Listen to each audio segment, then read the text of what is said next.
wa ashabihi wa ikhwani. Hadirin dan hadirat yang dirahmati oleh Allah Subhanahu wa taala. Pada kesempatan kali ini kita akan bahas tentang 10 konsep terkait rizki. Hal ini karena rizki adalah perkara yang menjadi pusat perhatian hampir seluruh kita, ya. Karena semua membayangkan jika seorang membeli rizki yang banyak, maka semua urusan akan dimudahkan, kebahagiaan akan dia raih, semua cita-cita bisa dia wujudkan.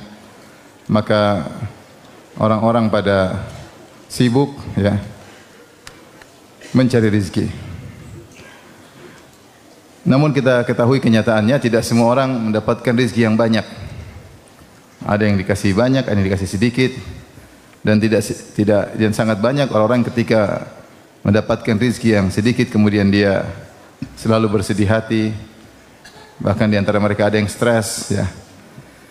Maka perlu bagi kita untuk memahami konsep-konsep rizki menurut syariat agar kita tidak salah paham tentang rizki dan agar kita bisa mencari rizki dengan cara yang baik, serta kita bisa bersabar tatkala rizki disempitkan di dunia. Karena sebagian orang menyangka namanya rizki cuma rizki berupa rizki materi, padahal di sana ada rizki non materi. Bagaimana akan kita bahas nanti. Taib, ikhwan dan akhwat yang dirahmati Allah Subhanahu wa taala, konsep yang pertama bahwasanya Allah adalah Maha Pemberi rizki. Rizki semuanya dari siapa? Dari Allah Subhanahu wa taala. Dan Allah Subhanahu wa taala telah berfirman, "Innallaha huwar razzaqu dzul quwwatil matin." Sungguhnya dialah Allah Subhanahu wa taala sang Maha Pemberi rizki dan dzul quwwah, sang pemilik kekuatan.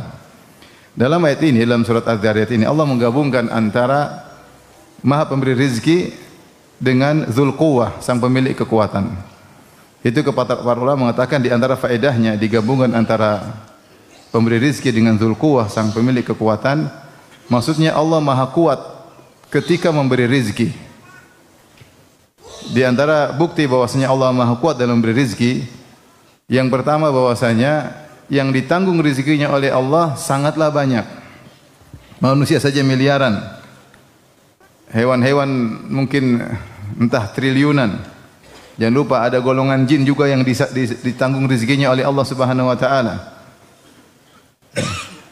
Oleh karenanya makhluk yang ditanggung rizkinya oleh Allah sangat banyak. Dan siapa yang mampu manusia yang bisa menampung rizki sebanyak itu? Seorang misalnya dia menanggung rizki 100 orang, maka dia mungkin sudah kewalahan. Ya. Bagaimana lagi Allah Maha Kaya, Maha Pemberi rizki yang menanggung triliunan makhluk. Dan Allah kasih rezeki kepada mereka, maka menunjukkan Allah Subhanahu wa taala dzul quwwah, Maha kuat dalam memberi rezeki. Ini pertama. Yang kedua, di antara yang menakjubkan bahwasanya Allah mampu memberi rezeki kepada mereka dalam satu waktu sekaligus, dalam satu waktu miliaran manusia Allah kasih rezeki. Dalam satu waktu triliunan makhluk Allah kasih rezeki sekaligus. Manusia tidak akan mampu melakukan demikian. Kalau mereka memberi rezeki pasti mereka bertahap atau sebagian, kemudian tahap berikutnya. Adapun Allah Subhanahu wa taala ketika memberi rezeki langsung kepada triliunan makhluk sekaligus. Dan ini menunjukkan Allah dzul quwwah, Maha kuat dalam memberi rezeki. Perkara yang ketiga yang menunjukkan Allah Subhanahu wa taala kuat dalam memberi rezeki, sehingga digabungkan innallahu huwar razzaqu dzul quwwah, dialah sang memberi rezeki, sang pemilik kekuatan. Karena Allah Subhanahu wa taala memberi rezeki ini sudah mungkin entah jutaan tahun, entah sudah sangat lama Allah sudah kasih rezeki tersebut dan tidak habis-habis menunjukkan dia kuat dalam memberi rezeki. Makanya Allah mengatakan, "Ara'aitum mundu ma khalaqas samawati wal ard, madza anfaqa mundu khalaqas samawati wal ard." Bagaimana menurut kalian sudah berapa banyak yang Allah infakkan kepada makhluk-makhluknya sejak Allah menciptakan langit dan bumi? Sudah berapa banyak kekayaan yang Allah berikan kepada makhluknya sejak saat itu. Ini menunjukkan Allah dzul quwwah, Maha kuat dalam memberi rezeki. Maka kita harus yakin bahwasanya Dialah Allah Sang Maha Pemberi rizki, dan Allah Subhanahu wa taala sangat mudah memberi rizki dan tidak susah baginya untuk memberi rizki kepada makhluknya. Wala yauduhu hifdzuhuma. Tidak ada susah bagi Allah untuk mengurusi langit dan bumi dan apa yang di antara keduanya, isi langit dan isi bumi, semua tidak susah bagi Allah untuk mengurusnya. Jadi konsep yang pertama. Konsep yang kedua, ikhwan dan akhwat yang rahmatillah Subhanahu wa taala, bahwasanya aset Allah tanpa batas. Aset Allah tanpa batas. Hal ini kenapa? Karena untuk rizki Allah bisa ciptakan, tinggal kun fayakun. Berbeda dengan manusia yang sekaya-kayanya dia, rizkinya, asetnya pasti terbatas. Manusia sekaya apapun, asetnya pasti terbatas. Adapun Allah Subhanahu wa taala asetnya tanpa batas.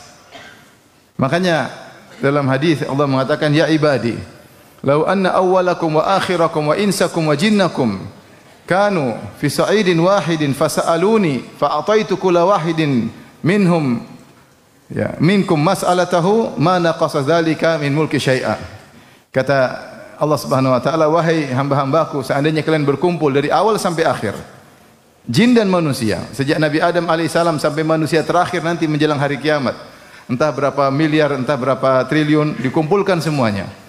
Kemudian juga jin, entah jin yang pertama siapa sampai jin yang terakhir, semuanya berkumpul satu dataran, kemudian semuanya minta. Dikasih misalnya satu orang 5 jam minta, kira-kira minta apa? Ya, minta banyak sekali. Kita kalau dikasih kesempatan misalnya minta 5 menit pasti dikabulkan, udah minta macam-macam. Gimana lagi kalau seluruhnya minta tanpa batasan, minta apa saja. Kemudian aku kabulkan seluruh permohonan kalian, tidak mengurangi sedikit pun dari asetku. Ya. Kecuali seperti jarum yang dimasukkan di air kemudian diangkat, apa yang berkurang tidak ada. Kalau dimasukin jarum ke lautan, kemudian kita angkat, ada satu tetes tertinggal di jarum tersebut, kemudian jatuh kembali ke lautan.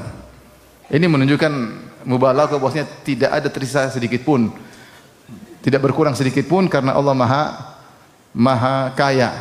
Aset Allah tanpa batas, karena Allah kalau ingin sesuatu tinggal bilang apa? Kun fayakun. Innama amruhu idza arada syai'an yaqulu lahu kun fayakun. Jika Allah berkehendak sesuatu, Allah hanya berkata jadi, maka jadilah. Oleh karenanya dalam hadis tadi yang kita sebutkan, Allah mengatakan yadullahi mal'a, sungguhnya tangan Allah penuh dengan kekayaan. Ya. Yadullahi mal'a, la taghidhuha nafaqah. Apapun yang Allah berikan kepada makhluk tidak mengurangi kekayaannya sedikit pun. La taghidhuha nafaqah. Apapun yang Allah keluarkan tidak mengurangi asetnya. Tangan Allah penuh dengan kekayaan. Sahaul laili wan nahar, yang Allah adalah Maha dermawan siang dan malam, tidak berhenti memberi rizki kepada hambanya. Kulla yaumin huwa fi sya'an, setiap hari Allah dalam kesibukan mengurusi hamba-hambanya, mengurusi makhluk-makhluknya. Bukan cuma kita yang diurusi, ada jin diurusin, ada hewan-hewan diurusin, ada langit, bumi diurusin oleh Allah Subhanahu wa taala, dan semuanya mudah bagi Allah Subhanahu wa taala. Sahaul laili wan nahar, dermawan setiap siang, setiap hari, selalu dermawan. Kemudian Allah berkata, kata Nabi sallallahu alaihi wasallam, "Ara'aitum madza anfaqa mundzu khalaqas samawati wal ard?" Ya. Bagaimana menurut kalian sudah berapa banyak yang Allah infakkan sejak Allah menciptakan langit dan bumi? Sungguhnya tidak mengurangi sedikit pun asetnya. Jadi Allah maha kaya. Makanya kalau kita mintalah kepada Allah, karena Allah tidak susah bagi Allah untuk mengabulkan permohonan kita. Tidak susah bagi Allah dan mudah bagi Allah, tinggal kun fayakun. Beda dengan manusia asetnya terbatas, sekaya apapun kalau kita minta, hari pertama mungkin dia kasih tambahan, minta 100.000 dia kasih 1 juta. Hari kedua dia kasih 100.000 sesuai permintaan. Hari ketiga dia kasih tapi bermuka masam. Hari keempat kau diusir dari rumah. Manusia seperti, meskipun asetnya banyak, dan manusia terusik ketika ada orang datang ingin mengorek-ngorek aset dia tidak mau. Itu sifat manusia. Ya. Makanya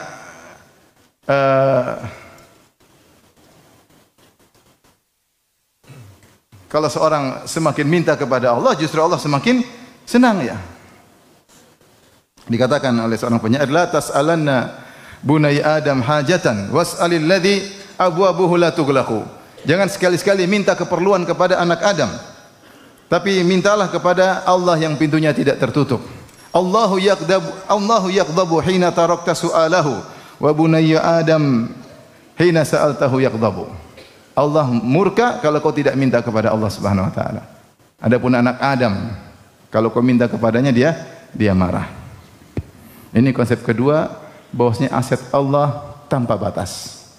Kenapa? Mudah, kalau dia ingin sesuatu tinggal bilang apa, kun fayakun. Apa susahnya Allah menciptakan bumi berkali-kali lipat? Allah ciptakan surga nanti yang luar biasa. Taib. Berikutnya yang perlu kita pahami, jika aset Allah tanpa batas, kenapa kita tidak semua dijadikan kaya, ikhwan? Kenapa kita semua tidak jadi toke? Apa? Toke ya orang kaya sini? Hah? Ya, bos apa namanya? Toke, bukan toke. Toke ya, toke itu binatang ya, saya lupa. Kenapa kita tidak jadi kaya semua? Kenapa tidak semuanya naik mobil Alphard, naik mobil mewah-mewah? Kenapa? Kenapa ada yang naik mobil Alphard, ada yang jalan kaki, ada yang mobilnya belum lunas, ada yang motor butut, ada yang naik sepeda, sepedanya rusak di jalan? Kenapa beda-beda?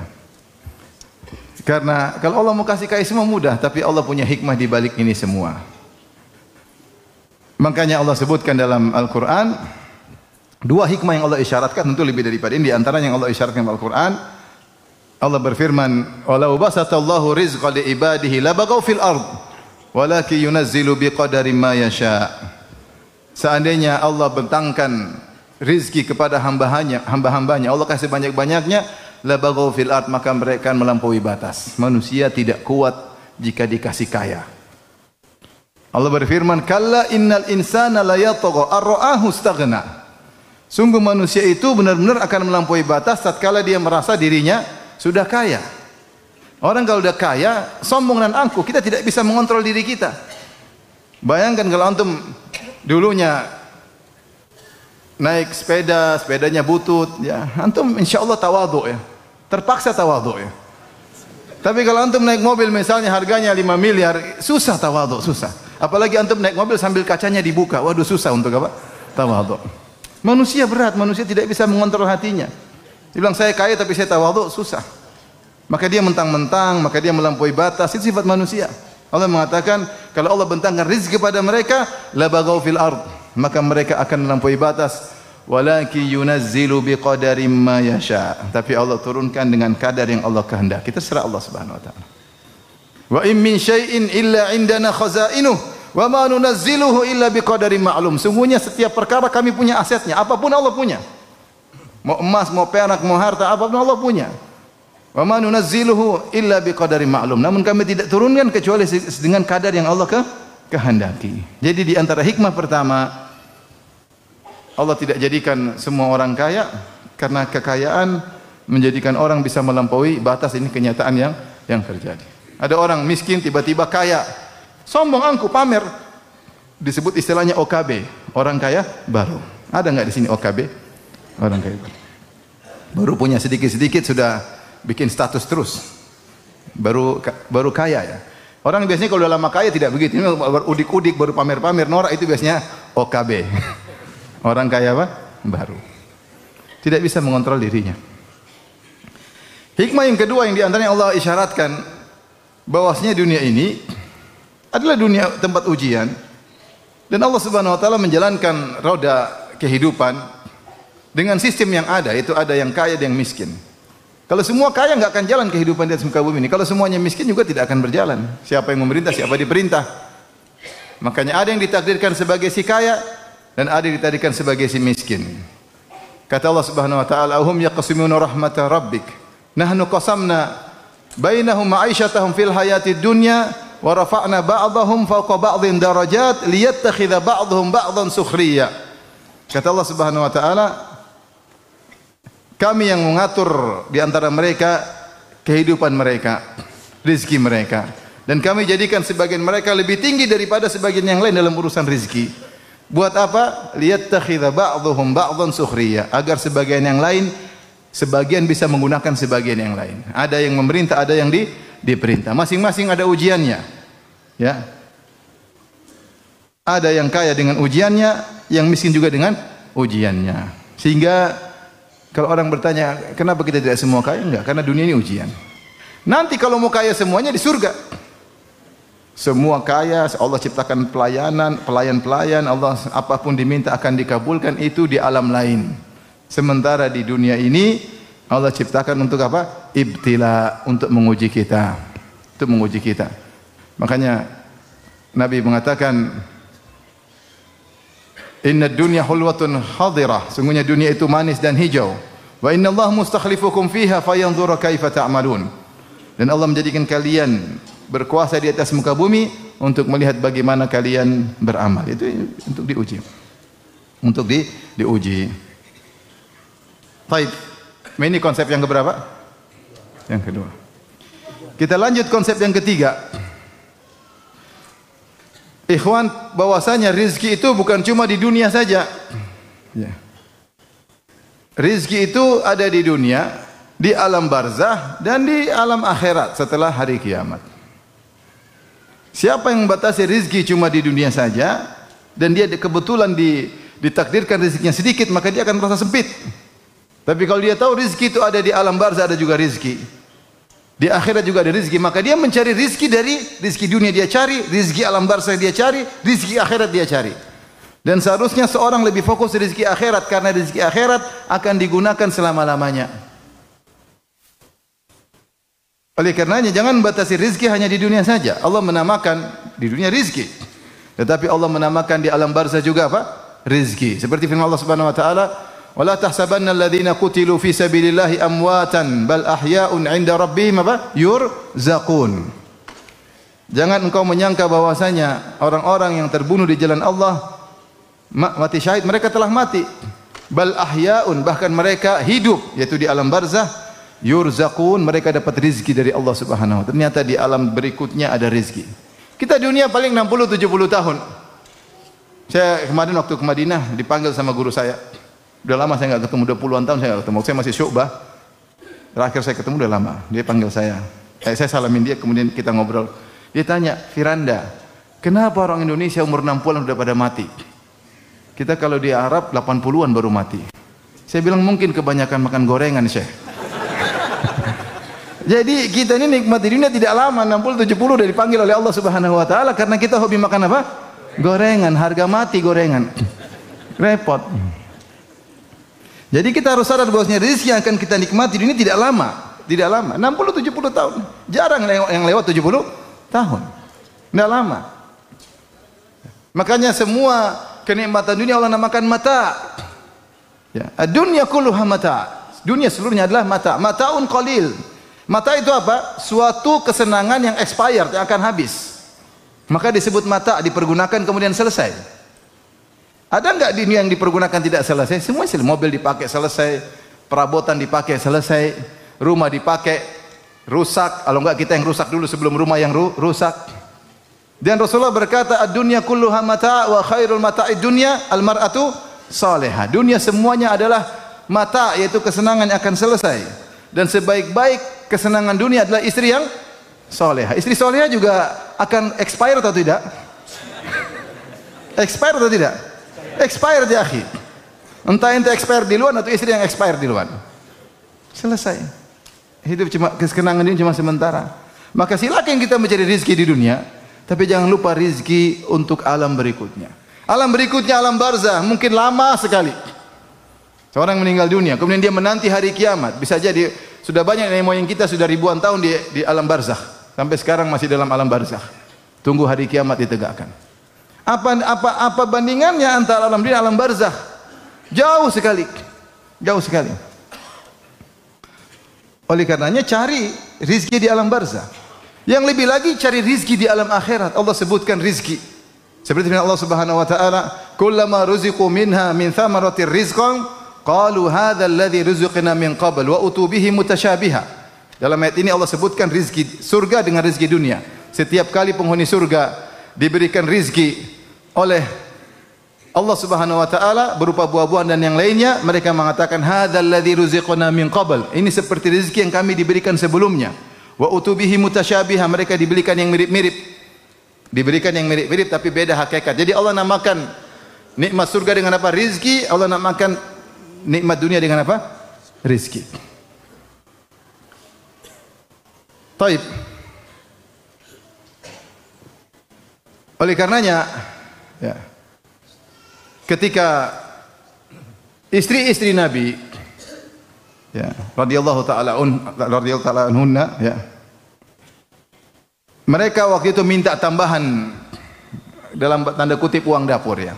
Sebagian ulama mengatakan karena ketika itu Rasulullah SAW banyak berjihad sehingga para sahabat mendapatkan gonimah, lantas mereka berikan kepada rezeki-rezeki mereka. Istri-istri Nabi lihat, pingin juga dapat tambahan uang dapur. Maka waktu itu Rasulullah SAW marah, Rasulullah SAW meninggalkan mereka. Rasulullah tidak gabung sama mereka selama sebulan. Dia tinggal di Masyrubah, itu sebuah kamar kecil. Rasulullah tinggalkan dia. Sampai sahabat banyak yang menangis. Kenapa Rasulullah? Istrinya 9, rumahnya 9, tidur di kamar sendirian. Sedih atau tidak? Sedih. Ya, para sahabat cinta sama Nabi SAW. Rasulullah tidak datangi mereka selama sebulan. Kenapa? Karena mereka minta tambahan. Ya, mereka wanita bisa punya kesalahan. Dan dengan demikian Allah tegur mereka agar mereka menjadi lebih baik. Karena yang bisa hidup sama Nabi hanyalah orang-orang zuhud. Maka turunlah ayat dalam surat Al-Ahzab, ayat itu takhir, ayat pilihan. Yaitu mau hidup mewah-mewah tapi cerai, atau mau hidup dengan saya dengan zuhud. Allah turunkan, ya ayuhan nabi, qul li azwajika in kuntunna turidul hayatad dunya wa zinataha fata'alaina umatti'kunna wa usarrihkunna sarahan jamila. Wahai Nabi, katakanlah kepada istri-istrimu. 9 istrinya ditanya satu-satu. Kalau kalian ingin kehidupan dunia dan perhiasannya, fata'alaina, kemarilah. Umatti'kunna, aku akan berikan kepada kalian kesenangan, silakan. Rasulullah mau kasih harta bisa. Rasulullah kalau dapat ghanimah banyak sekali. Rasulullah mau kasih harta bisa. Tapi apa setelah itu? Wa usarrihkunna sarahan jamila. Setelah itu cerai baik-baik. Harta tapi cerai. Enggak bisa hidup sama Nabi dengan hidup mewah-mewah. Wa in kuntunna turidinallaha wa rasulahu wad-daral akhirah fa innallaha 'adda lil muhsinati minkunna ajran 'azima. Tapi kalau kalian ingin Allah dan Rasulnya dan hari akhirat, maka Allah akan siapkan ganjaran yang besar. Di mana? Di surga. Setelah itu beberapa ayat kemudian Allah berfirman, ya nisa'an nabi, may yaqnut minkunna lillahi wa rasulihi wa ta'mal salihan nu'tiha laha ajraha marratain wa atadna laha rizqan karima. Wahai istri-istri Nabi, siapa di antara kalian yang kunut, yaitu taat beribadah, sabar dalam beribadah lillahi, karena Allah dan Rasulnya, wa ta'mal salihan, dan beramal saleh, maka kami akan berikan ganjaran 2 kali lipat, wa a'tadna laha rizqan karima, maka kami akan siapkan baginya rizki yang mulia. Itu rizki dunia sedikit, nanti ada rizki yang mulia. Maka akhirnya seluruh istri Nabi memilih hidup zuhud bersama Nabi SAW. Setelah itu Allah muliakan mereka. Allah melarang Nabi untuk menikah lagi dan untuk menggantikan mereka dengan wanita yang lain. Jadi ingat ikhwan, rizki itu ada, bukan cuma dunia saja. Karenanya bisa jadi ada seorang di dunia dapat rizki banyak, di akhirat tidak ada jatah, bisa jadi. Seperti orang kafir. Dan ada orang-orang di dunia rizkinya sedikit, tetapi di akhirat banyak sekali. Maka jangan pikir rizki dunia saja. Allah berfirman, "Idza waqa'atil waqi'ah laisa liwaqa'atiha kadhibah, khafidhatur rafi'ah, idza rujjatil ardu rajja, idza rujjatil ardu rajja." Kata Allah Subhanahu wa taala, jika telah tegak hari kiamat dan tidak ada yang bisa menolak akan datangnya hari kiamat, khafidhatur rafi'ah, bahwasanya hari kiamat itu merendahkan dan meninggikan. Apa maksudnya merendahkan? Sebagian ahli tafsir mengatakan merendahkan manusia-manusia yang disangka hebat ketika di dunia, di akhirat Allah rendahkan. Rafi'ah, hari kiamat meninggikan. Ada orang-orang dirasa rendah, hina, miskin di dunia, ternyata di akhirat dimuliakan. Jadi ada orang di dunia mungkin kelihatan kaya raya, kenikmatan luar biasa, ternyata di akhirat tidak punya apa-apa. Oleh karenanya kalau qadarullah antum miskin, boleh sedih tapi jangan terlalu bersedih. Bisa jadi jatah di akhirat apa? Banyak. Oleh karenanya ketika Umar bin Khattab radhiyallahu anhu datang ke Masyrubah dalam Sahih Bukhari tadi, ketika Rasulullah meninggalkan istri-istrinya, Masyrubah kamar kecil, tidak ada apa-apa. Hanya melihat sebagian, tidak ada apa-apa di kamar. Kalau salah cuma ada kulit-kulit yang kulit-kulit samak. Ya Rasulullah tidak punya apa-apa. Maka Umar berkata, ya Rasulullah, Mereka Romawi, Kaisar, Kisra, mereka diberikan dunia. Ya, sementara kita begini, tidakkah berdoa untuk umatmu? Maka Rasulullah marah, kata Rasulullah sallam, "Afi syakkin anta ya ibn al-Khattab?" Kau ragu wahai Ibnu Umar. Haula'i qaumun ujjilat lahum thayyibatuhum fil hayatid dunya. Mereka adalah kaum yang kesenangan dunia disegerakan, kesenangan mereka di akhirat disegerakan di dunia. Di akhirat mereka tidak dapat apa-apa. Allah berkata kepada mereka pada hari kiamat kala, "Adhabtum thayyibatikum fil hayatid dunya wastamta'tum biha." Kalian telah menghilangkan kesenangan akhirat kalian di dunia, sudah kalian ambil semuanya jatah. Oleh karena di antara fikih sebagian sahabat, ini fikihnya Umar dan fikihnya Abdurrahman bin Auf radhiyallahu anhuma, jika seorang terlalu bersenang-senang di dunia, maka jatahnya di akhirat dikurangi. Dalam riwayat ketika Umar bertemu dengan Jabir bin Abdullah dan dia membawa laham, yaitu daging, maka Umar tegur, "Afa kullama ishtahita syai'an ishtaraitahu?" Apa setiap kau ingin sesuatu kau beli? Tidakkah kau mendengar firman Allah Subhanahu wa taala, "Adhabtum thayyibatikum"? Tidakkah kau lihat firman Allah Subhanahu wa taala, kalian telah menghilangkan, menyirnakan jatah kalian di dunia, di akhirat di dunia. Kalian telah menyegerakan jatah kalian akhirat untuk bersenang-senang di dunia. Sehingga sebagian sahabat memandang terlalu bersenang-senang di dunia mengurangi jatah di mana? Di akhirat. Dan ini juga pendapat Abdurrahman bin Auf. Abdurrahman bin Auf radhiyallahu anhu ketika dia berpuasa, kemudian dia ingin berbuka, dihidangkan makanan. Tiba-tiba dia ingat Mus'ab, dia mengatakan, Mus'ab bin Umair meninggal dunia dalam kondisi mati syahid. Kami tutup kepalanya dengan tidak ada yang dia tinggalkan kecuali selembar burdah, selembar kain. Hartanya tidak ada sama sekali kecuali selembar kain. Itu pun kalau buat nutup kepalanya, kakinya kelihatan. Kalau untuk kedua kakinya, kepalanya kelihatan. Untuk kain kafan aja enggak cukup hartanya. Kata Abdurrahman bin Auf, "Huwa khairun minni." Dia lebih baik daripada aku, kata Abdurrahman bin Auf. Itu dengan penuh tawadhu. Kemudian kata beliau, "Tsumma futiha lana," ya, atau busita lana minad dunya ma busit. Kemudian dibukakan bagi kami dunia sebagaimana telah dibukakan. Wa inna nakhafu, dan sungguhnya aku khawatir ini adalah kenikmatan surga yang disegerakan. Maksud saya ikhwan, seorang ya ketika jadi orang miskin bertakwa, jadi orang kaya bertakwa, tetapi rizki itu ada 3, bukan rizki dunia saja. Ada rizki di alam barzah, ada rizki di akhirat. Kalau kita tidak bisa menyaingi orang rizki di dunia, saingi dia untuk rizki di akhirat. Bisa jadi orang yang Anda lihat sekarang depan Anda adalah seorang yang miskin, bisa jadi di akhirat dia kaya raya. Bisa jadi Anda lihat seorang kaya raya di dunia, di akhirat dia enggak punya apa-apa. Saya sering sampaikan contoh, saya punya pembantu. Dulu saya punya pembantu. Dia setiap gajinya 100% dia kasih ibunya. Setiap gajian dia kirim ke ibunya. Itu harta dia 100% dia berikan kepada ibunya. Ini orang seperti ini, kira-kira rezekinya banyak enggak di akhirat? Akan ganjaran yang banyak, dia berbakti. Kita mungkin meremehkan, tapi ternyata dia luar biasa. Oleh karenanya ketika kita tahu rezeki bukan cuma di dunia saja, kita jangan mikir rezeki dunia. Rezeki dunia cuma mata, sebentar lagi habis. Makanya Allah berfirman, "Wala tamuddanna 'ainaika ila ma matta'na bihi azwajan minhum zahratal hayatid dunya linaftinahum fihi wa rizqu rabbika khairu wa abqa." Janganlah kau panjangkan kedua matamu wahai Rasulullah kepada sekelompok orang yang kami berikan kesenangan dunia. Ya, zahratal hayatid dunya, kesenangan dunia seperti zahra, seperti bunga yang cepat layu, hilang cepat. Zahra apa? Bunga, indah, merah, jingga, kuning, ungu, tapi cepat layu. Buat apa? Linaftinahum fi, kami menguji mereka dengan dunia tersebut. Kemudian kata Allah, wa rizqu rabbika khairu wa abqa, dan rizki Rabbmu yaitu di surga lebih baik dan lebih apa? Kekal. Jadi jangan pikir rizki cuma di sini saja. Seorang bertakwa, salat, ibadah, mencari rizki di alam barzah dan rizki di akhirat. Sekarang yang keberapa?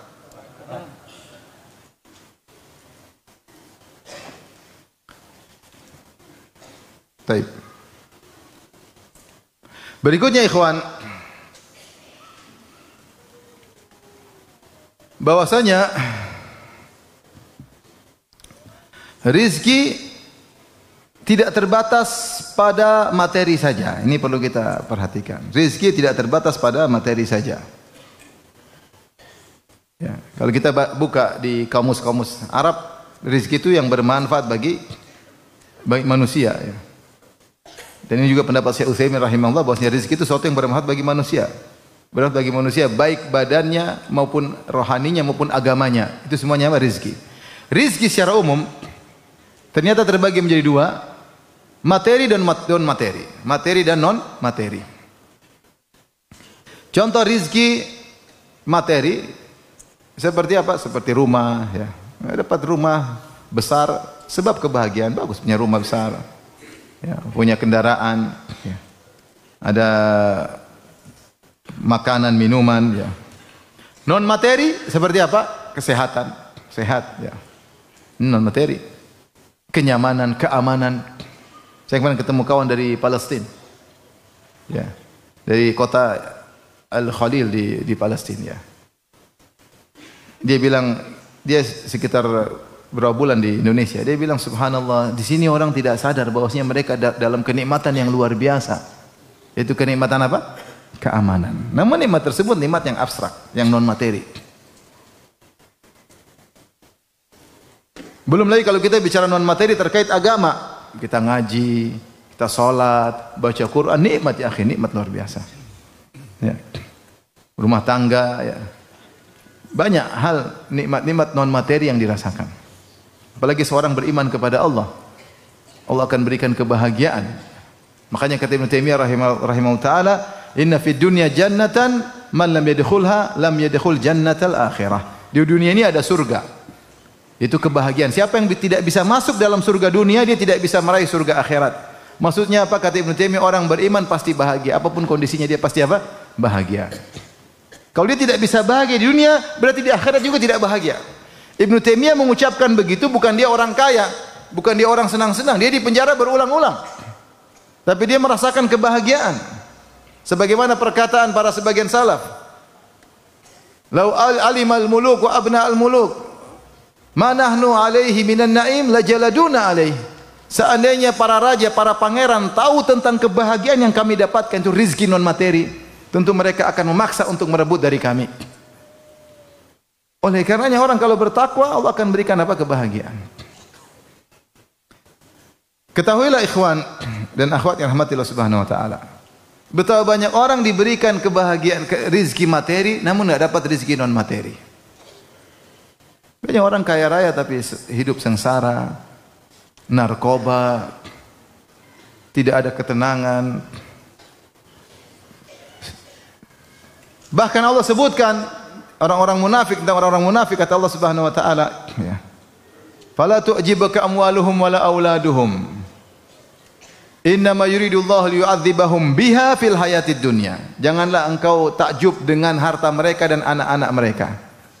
Sungguhnya Allah ingin mengadab mereka biha, dengan anak-anak dan harta mereka fil hayatid dunya, dalam kehidupan dunia. Jadi ada orang diberi rizki materi itu menyiksa dia. Ada, Allah sebut dalam Al-Quran.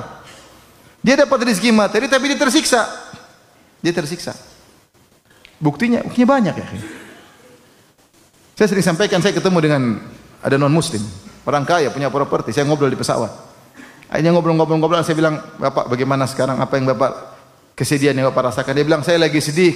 Anak-anak saya yang saya biayai, saya sekolahkan, sekarang mereka tidak ada yang hubungi saya, tidak ada kunjungi saya." Dia punya anak-anak, dia tersiksa. Di saat masa tua dia ingin anak-anak merawatnya, menelponnya, mengunjunginya, ziarah kepadanya. Anak-anak cuek dengan kehidupan, anak tidak tahu diri, anak durhaka. Dia sengsara dengan anak-anaknya. Antum kalau lihat di Eropa tentu tidak semua, tapi banyak. Kita lihat sendiri di Eropa, orang-orang non muslim sudah tua jalan sendiri dengan anjing. Tapi kalau kita lihat orang muslim, subhanallah, orang tua didorong sama anaknya, cucunya rebut-rebutan. Anak durhaka, banyak yang durhaka. Sengsara. Terazab dengan anak-anaknya. Apakah ada orang terazab dengan banyaknya harta? Banyak harta. Ya akhi, antum coba, maksud kita mau jujur ya, kalau kita mau jujur berpikir.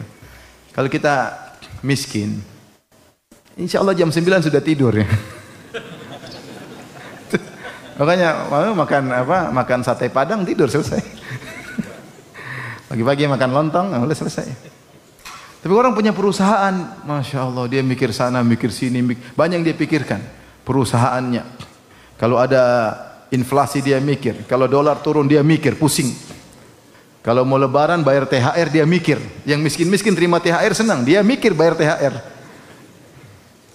Belum persaingan bisnis, kalau perusahaan baru yang mirip dengan dia, wah ini kompetitor, pusing. Kalau didatangi orang pajak tanpa pusing lagi. Nggak gampang. Banyak yang dia mau urusin. Saya pernah ketemu dengan seorang pejabat, dia sudah mempensiunkan diri.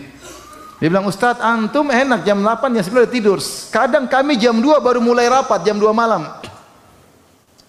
Kadang kami jam 2, itu bukan kadang, sering jam 2 malam kami mulai susun strategi politik dan yang lainnya. Ya, jadi bisa jadi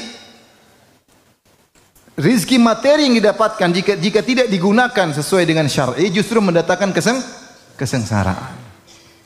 Innama yuridullahu liyu'adzibahum biha fil hayatid dunya. Allah ingin menyiksa mereka. Bayangkan koruptor, dia punya uang banyak. Uangnya banyak. Terus dia simpan, dia bingung simpan di mana? Simpan di mana? Takut ketahuan. Akhirnya simpan di bawah tempat tidur. Sedikit-sedikit dia periksa, masih ada enggak? Jangan-jangan diambil sama tuyul. Babi ngepet. Periksa, takut. Dia mau belanja, takut. Uang banyak, mau beli mobil mewah, takut ketahuan orang pajak. Jadi gemes kan, mau beli, aduh nanti ketahuan. Gelisah atau tidak? Kalau antum nggak bisa beli kan nggak gelisah, aman. Nggak bisa beli. Nggak bisa beli. Kepingin pun nggak karena duit nggak ada, tahu diri. Kalau dia duit banyak mau beli takut, beli banyak takut diperiksa, takut. Oleh karenanya tidak mesti orang kaya lebih bahagia daripada antum, tidak mesti. Ini benar, ini bukan main-main. Tidak mesti mereka lebih bahagia daripada antum. Antum masya Allah ngaji ada waktu. Sebab orang kaya nggak bisa ngaji. Gimana mau ngaji? Ngitung duit belum selesai. Tanda tangan belum, cek belum selesai. Gimana mau ngaji? Gimana ada ketenangan? Orang banyak sebagian mereka tidak bisa tidur. Kapan tidur? Kalau Jumatan tidur dengan ceramah tidur. Jadi maksud saya, jangan terlalu hasad sama orang kaya. Jangan, rezeki masing-masing Allah tahu. Yang penting kita nikmati, kita bersyukur. Tidak mesti orang kaya lebih baik dari antum. Sebagai contoh, kata Ibnu Qayyim rahimahullah, Allah mentakdirkan dunia ini akan dirasakan kelezatan jika telah melalui kesusahan. Kapan kita merasakan makan itu enak? Ketika kita lapar. Kalau enggak lapar enak enggak? Enggak enak. Kapan kita merasakan minum itu lezat? Ketika kita dahaga. Setelah dahaga payah baru minum lezat. Kapan kita merasakan tidur itu nyaman? Kalau kita lelah. Kalau kita enggak lelah enggak bisa tidur enak. Taruhlah antum orang kaya, selalu nikmat, kemana-mana naik bisnis kelas, bahkan punya jet pribadi. Antum gitu-gitu aja monoton. Tapi orang miskin, tiba-tiba naik bisnis kelas, wah kayak di surga. Kalau dia sudah biasa, nggak biasa-biasa aja. Buktinya orang kalau pendaki gunung, kapan dia merasakan bahagia? Ketika naik gunungnya susah, itu tidak? Dia ada kebahagiaan. Kalau gunungnya cuma 1 meter, ngapain dia naik? Dia mau gunungnya 3 kilo, 4 kilo, dia naik supaya dia, wah, itu sudah konsep kehidupan dunia. Kalau sudah bersusah-susah baru kemudian merasakan apa? Kelezatan. Maka bukan berarti orang yang nyaman kemudian dilayani, kemudian semua, belum tentu dia bahagia, belum tentu dia stuck. Beda orang yang variatif, kadang susah, kemudian senang, kadang susah, senang. Dia dapat kebahagiaan yang tidak dirasakan oleh mereka. Jadi pilih mana? Miskin atau kaya? Kaya dong Ustaz. Kaya yang bersyukur. Enggak, ini kan kita hiburan, kan tidak semua antum kaya. Ada di antara antum yang kaya, ada yang miskin, ada yang sok kaya, yang macam-macam.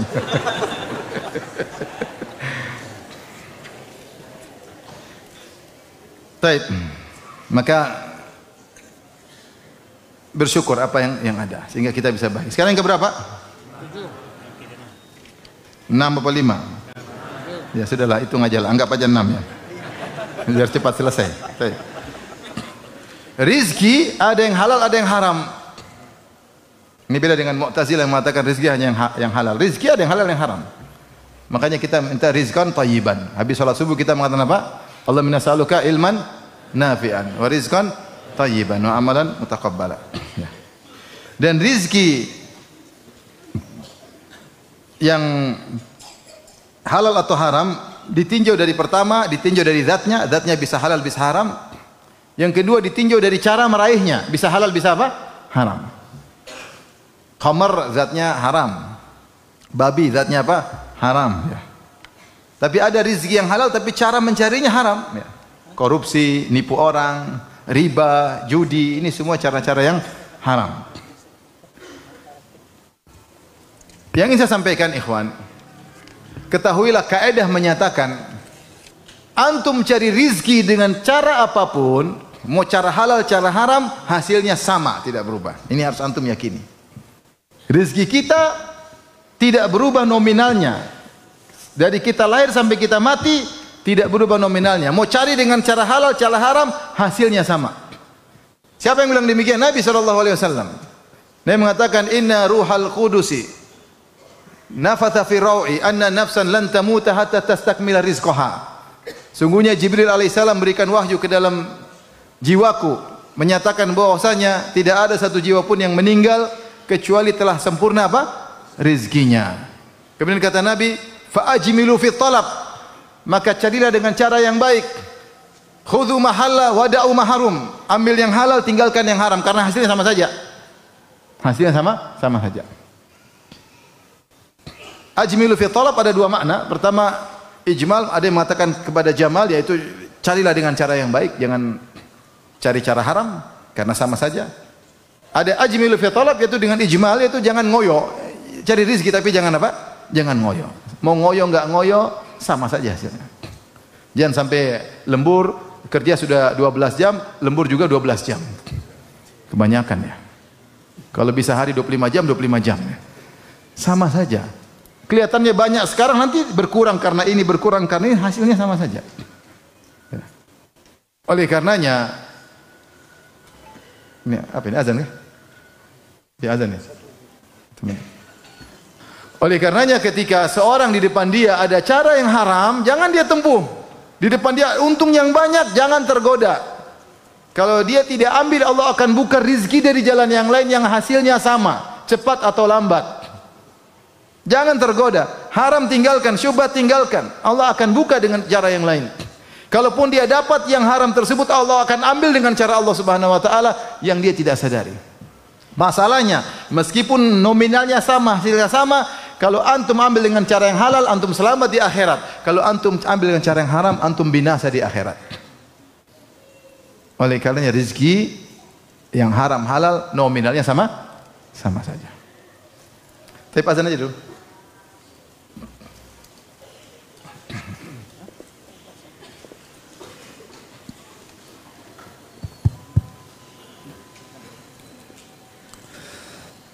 Allahu Akbar,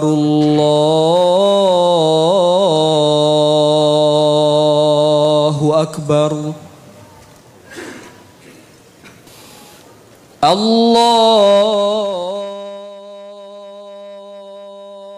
Akbar, Allahu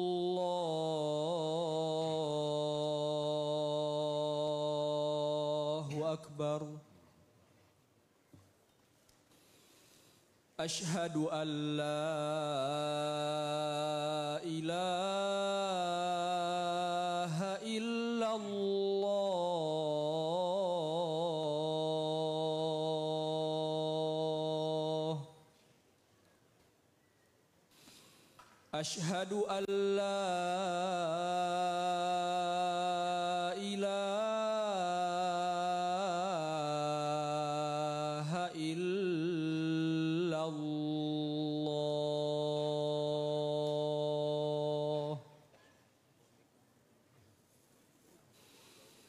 Ashhadu anna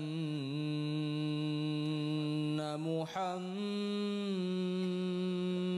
Rasulullah. Ashhadu anna Muhammadar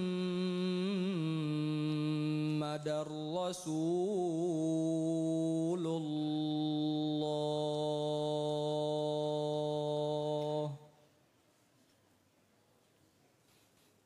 Hayya 'alas shalah.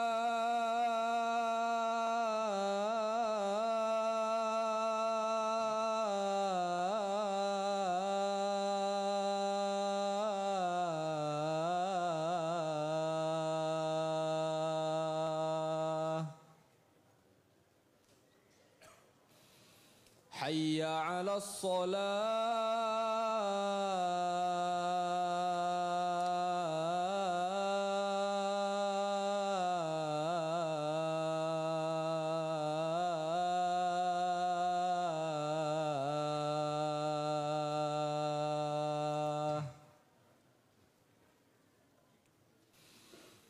Hayya 'alal falah.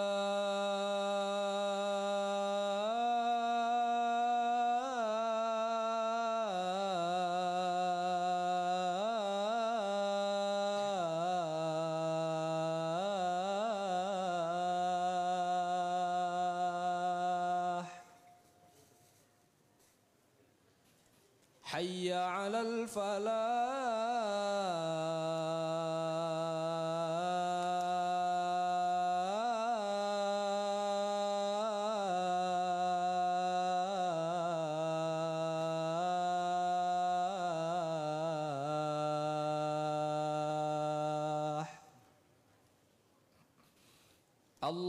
Allahu akbar, Allahu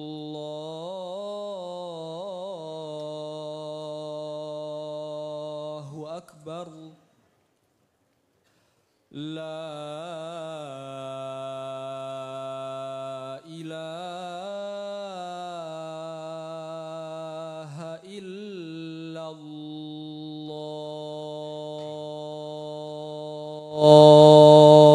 La ilaha illallah.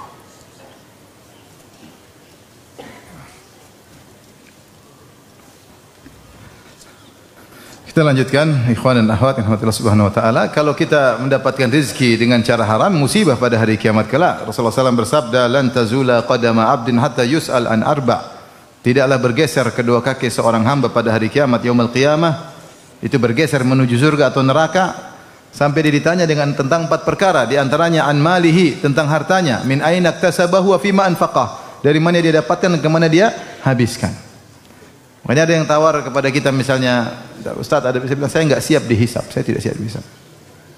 Saya tidak siap dihisab. Jadi kita yakin rezeki sama saja.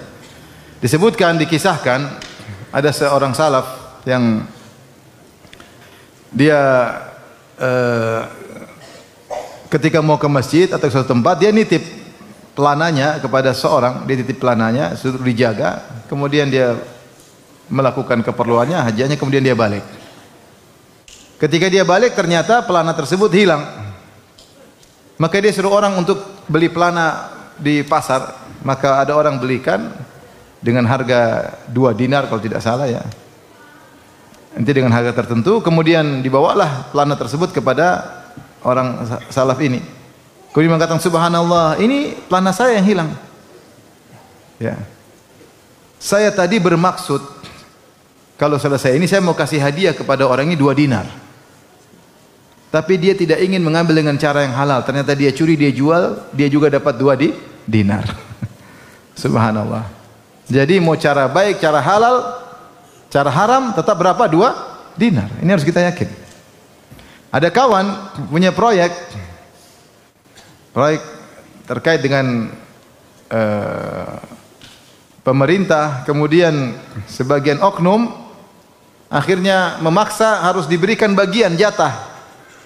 Minta kepada kawan tersebut. Ini kawan langsung cerita sama saya. Minta. Kata dia bilang, harus saya dapat jatah. Kalau enggak, ini enggak gol. Atau tendernya tidak dimenangkan. Kawan ini bilang, enggak, saya enggak mau.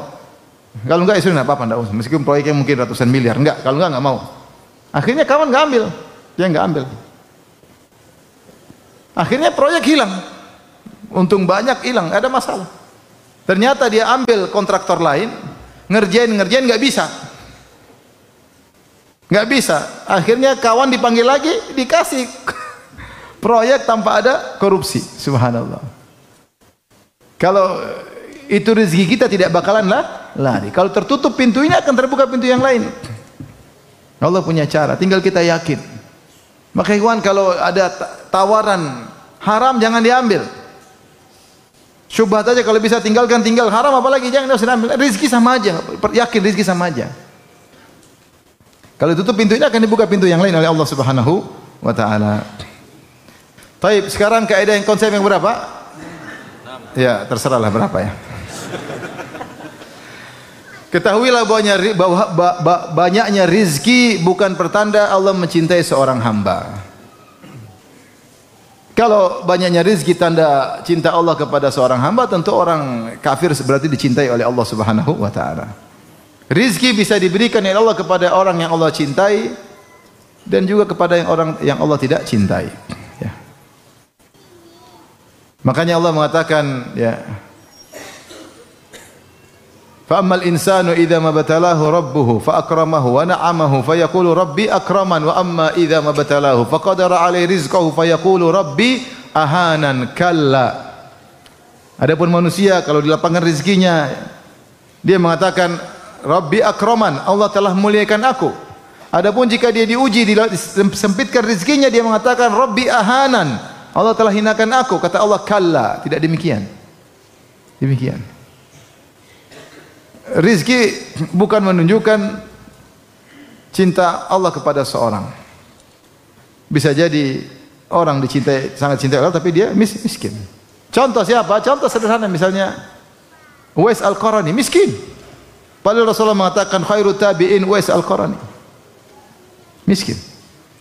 Sampai dia dituduh di kaumnya mencuri. Subhanallah. Uwais Al-Qarani.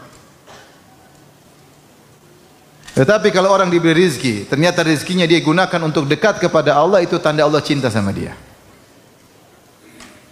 Buktinya dia semakin dekat kepada Allah Subhanahu wa taala. Tapi banyak orang dikasih rizki, dia semakin jauh dari Allah Subhanahu wa taala. Tapi yang berikutnya, jadi maksudnya kalau antum miskin jangan terlalu sedih. Ya, sedih bolehlah, tapi jangan terlalu. Bukan berarti Allah benci sama antum, tidak. Bukan ukuran. Betapa banyak orang soleh yang miskin-miskin banyak sekali. Para ulama banyak sekali. Para anbiya banyak miskin-miskin. Isa alaihissalam miskin. Isa alaihissalam miskin. Zakaria miskin. Banyak. Ya. Banyak sahabat yang miskin. Banyak ulama yang miskin.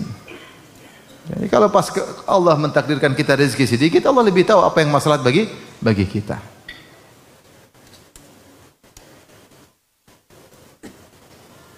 Saya punya pengajian judulnya 17 sisi baik dari musibah. Mungkin kalau antum merasa miskin musibah, tolong nonton video itu ya. Saya tidak mau bahas sekarang. 17 sisi baik di balik apa? Musibah. Baik. Yang berikutnya, semua rizki telah diatur oleh Allah Subhanahu wa taala, telah dijamin oleh Allah Subhanahu wa taala. Jangankan manusia, bahkan hewan juga telah diatur rizkinya. Allah Subhanahu wa taala berfirman, ya. Wa ma min dabbatin fil ardi illa Allahi rizquha wa ya'lamu mustaqarraha wa mustaudaha. Kata Allah Subhanahu wa taala, tidak ada hewan melata di atas muka bumi kecuali Allah yang menanggung rizkinya. Wa ya'lamu mustaqarraha wa mustaudaha. Ada khilaf di Al-Qur'an mana mustaqar, mustauda. Ada yang mengatakan mustaqarraha maksudnya di mana kandangnya, di mana tempat tinggalnya. Mustaqarrah di mana tempat dia berjalan, mustaudaah adalah tempat di mana kandangnya. Jadi maknanya di antara makna yaitu Allah tahu di mana kandangnya dan kemana dia cari rizki. Jalannya kemana? Misalnya burung terbang kemana Allah tahu. Setiap burung Allah tahu dia mau terbang kemana. Setiap hewan keluar dari lubangnya mau kemana Allah tahu. Jadi Allah sudah siapkan rizki sesuai dengan arah jalannya. Allah yang tanggung. Itu hewan. Sebagian ulama menafsirkan mustaqarrah mustaudaah maksudnya hidupnya dan matinya. Allah tahu mainnya kemana, jalan-jalannya kemana, kapan ajalnya Allah tahu sehingga Allah sudah tentukan. Cacing ini rezekinya ini, burung ini rezekinya ini, ikan ini rezekinya ini, Allah sudah tentukan. Detail per hewan-hewan. Tidak ada satu hewan datang melata kecuali Allah tentukan rezekinya. Bagaimana lagi dengan manusia yang mukallaf? Kata Allah Subhanahu wa taala, "Wa ka'ayyim min dabbatin la tahmilu rizqaha Allahu yarzuquha wa iyyakum." Betapa banyak hewan melata tidak mampu menanggung rezekinya. Hewan melata tidak akalnya tidak banyak seperti manusia. Burung akalnya masih sederhana aja. La tahmilu rizqaha, akalnya tidak seperti manusia. Manusia bisa nipu, bisa ngibul, bisa bohong, manusia canggih kalau cari rezeki dengan berbagai macam cara. Yang riba bisa jadi syar'i, luar biasa manusia. Canggih pokoknya. Hewan bisa apa? Tapi rezekinya sudah ditanggung. Rezekinya sudah ditanggung. Nah, kalau rezeki sudah ditanggung apalagi manusia, maka jangan seorang khawatir berlebihan ya. Rezeki sudah ditanggung. Hewan saja sudah diatur apalagi manusia. Bagaimana kita suudzon sama Allah sementara kita masih dalam janin, Allah kasih rizki sama kita. Kita kecil belum bisa cari rizki, Allah sudah kasih rizki lewat kedua orang tua kita. Setelah kita dewasa sudah punya kemampuan, sudah pandai berfikir, sudah lebih matang, kemudian takut tidak dapat rizki, ini suudzon kepada Allah Subhanahu wa taala. Maka yakin rizki sudah ditentukan. Sebagaimana seorang yakin ajalnya sudah ditentukan. Banyak orang kalau ajal tenang, kalau ajal enggak. Tapi kalau rizki dia enggak percaya. Padahal perkara rizki dan ajal sama saja. Malaikat ketika mencatat bikatbi rizkihi wa ajalihi, rizkinya ajalnya dicatat, maka sudah ditentukan. Baik, berikutnya, meskipun sudah ditentukan, akan tapi Allah Subhanahu wa taala suruh mencari rizki dan berusaha. Karena semua yang ditakdirkan, yang dicatat di Lauhil Mahfuz bukan cuma hasilnya, tapi tercatat akibat dan juga sebabnya. Si fulan mati, tapi karena apa Allah catat? Si fulan kaya karena apa? Miskin karena apa? Ada semua catatannya. Maka kita menempuh sebab untuk menuju akibat tersebut, meskipun semuanya sudah dicatat. Ya. Meskipun semuanya sudah dicatat, tapi kita harus menempuh sebab karena yang dicatat di Lauhil Mahfuz sebab dan apa? Akibat. Sebagaimana kita yakin bahwasanya kenyang dan lapar sudah ditakdirkan, tapi kita tahu kalau mau kenyang ya makan. Sebagaimana kita yakin bahwasanya punya anak atau tidak sudah ditakdirkan, tapi kalau kita punya anak kita nikah supaya punya anak. Oleh karenanya masalah rizki Allah juga suruh cari dalam banyak ayat. Seperti dalam firman Allah Subhanahu wa taala, "Huwallazi ja'ala lakumul arda dhalulan famshu fi manakibiha wa kulu min rizqihi." Dialah Allah yang telah menundukkan bumi bagi kalian. Yaitu Allah menundukkan bumi agar mudah dipijak, agar mudah untuk dilewati. Famshu fi manakibiha, berjalanan menuju manakib. Sebagian ahli tafsir mengatakan di manakib seperti ini, maksudnya tempat-tempat yang tinggi. Kalau kau harus cari rezeki ke tempat yang tinggi, tempuhlah tempat tersebut. Jalan. Jangan malas-malasan. Kalau memang harus dilewat tempat tinggi, pergi ke sana. Famshu fi manakibiha. Itu Allah suruh berusaha. Allah suruh berusaha. Tetapi di akhir ayat kata Allah, wa kulu min rizqihi wa ilaihi nusyur. Makanlah rezeki Allah, ingat kalian akan dikembalikan kepada Allah Subhanahu wa taala. Contoh lagi firman Allah Subhanahu wa taala, fa idza qudiyatis salatu fantashiru fil ardi wabtagu min fadlillah. Kalau selesai salat Jumat bertebarlah, carilah rezekilah, carilah karunia Allah. Tapi kata Allah, wazkurullaha katsiran. Jangan lupa banyak ingat Allah. Ini maksud cari rezeki tapi jangan lupa ingat Allah. Cari rezeki tapi jangan lupa kepada Sang pemberi rezeki. Ini cari rezeki tapi lupa kepada Sang pemberi apa? Rezeki. Bahkan Allah Subhanahu wa taala menyuruh kita berusaha.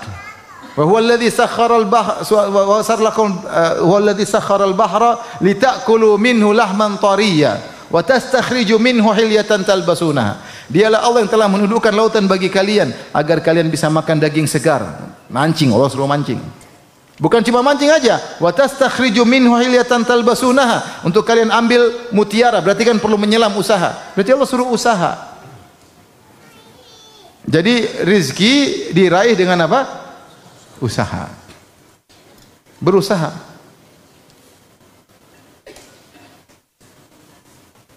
Dan usaha tersebut tentu harus benar. Tapi yang terakhir, bahwasanya untuk mencari rezeki, pertama dengan sebab duniawi, yang kedua dengan sebab ukhrawi. Sebab duniawi banyak caranya, jadi dokter, jadi guru, jadi dosen, ya, jadi pedagang, jadi kontraktor, ya, jadi sales, jadi broker, jadi apa terserah, yang penting halal. Ini masing-masing dibukakan oleh Allah cara-cara mencari rezeki. Tapi ada pintu-pintu rezeki yang ukhrawi yang mungkin lebih efektif daripada cara-cara duniawi. Jangan disepelekan. Jangan disepelekan. Di antaranya yang pertama misalnya adalah dengan menyambung silaturahmi. Man ahabba an yubsata lahu fi rizqi wa yunsa'a fi athari falyasir rahimah. Siapa yang ingin lapangkan rezekinya, dipanjangkan umurnya, maka sambung silaturahmi. Orang yang sibuk sambung silaturahmi rezekinya lancar. Rezekinya lancar. Ini di antaranya. Allah tambah-tambahkan rezekinya. Tambah-tambahkan. Saya tidak ada teman yang saya kenal perhatian sama silaturahmi kecuali rezekinya lancar. Tidak ada teman yang saya kenal perhatian sama kerabatnya kecuali rezekinya apa? Lancar. Kemudian antaranya yang kedua, misalnya kafalah kepada penuntut ilmu. Dalam satu hadis dalam surah Salihin disebut ada seorang, dua orang, satu kerja, satu menuntut ilmu sama Nabi. Akhirnya saudaranya mengeluh, ya Rasulullah ini saudaraku tidak kerja. Maka Rasulullah mengatakan la'allaka turzaqu bihi.